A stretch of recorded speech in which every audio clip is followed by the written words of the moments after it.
So let's begin by assuming that we have solved for the metric of space-time, and this is a rotating black hole, and so the metric looks like this in these coordinates. So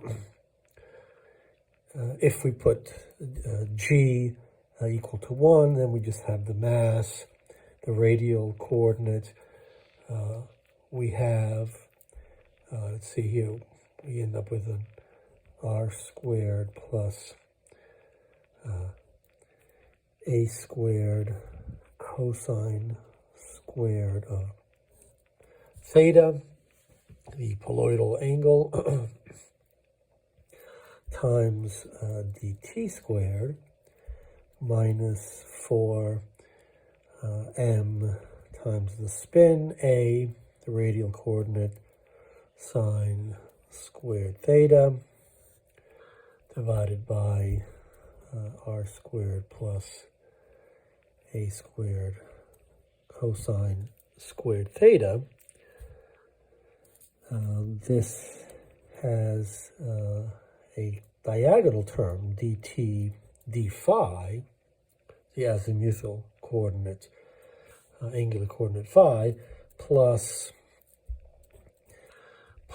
we have an r squared plus a squared, the spin squared, squared minus a squared times r squared minus 2. There's a g there, but it's 1, so 2mr plus a squared sine squared of theta.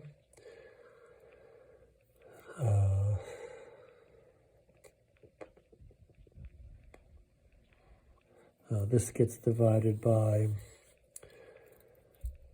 r squared plus a squared cosine squared of theta. If I did that right, then we have a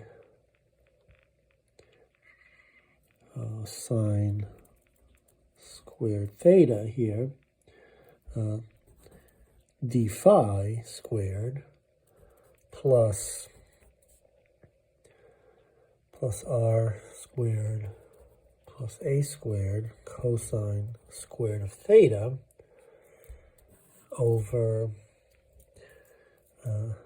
r squared minus 2mr plus a squared dr squared, the radial coordinate, plus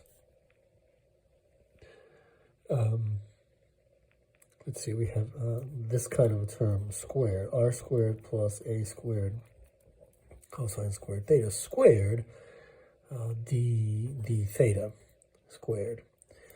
So very different from the Schwarzschild metric.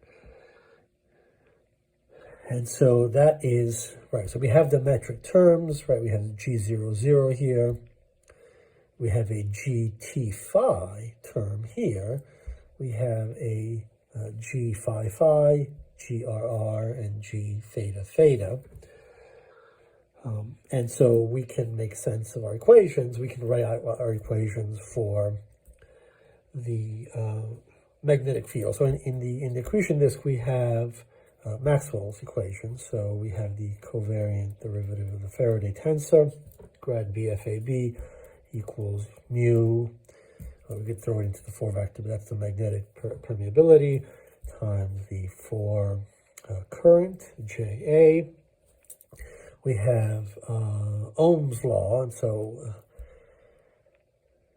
we've looked at this from the perspective of simulations. Let's make it a little bit more general, but still a fairly simplified Ohm's law. All right, so 4 current directly related to the fields, FAB, UB, that's the conductivity, minus UA, JB, UB.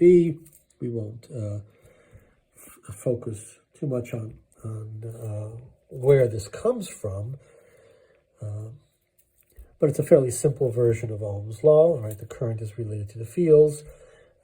Here we have we have a scalar here, JBUB, that is the, well, the 0, term is this involves the charge density, and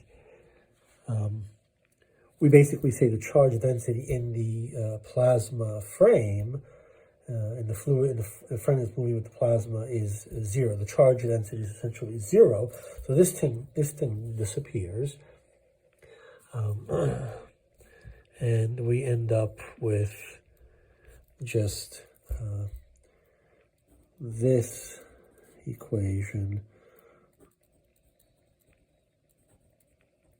as Ohm's law for our accretion disk, and we will combine, ultimately we want to figure out the jet power, so we need the magnetic flux on the black hole, and so we're going to further manipulate these in terms of the magnetic flux. We want an equation for the magnetic flux on the black hole.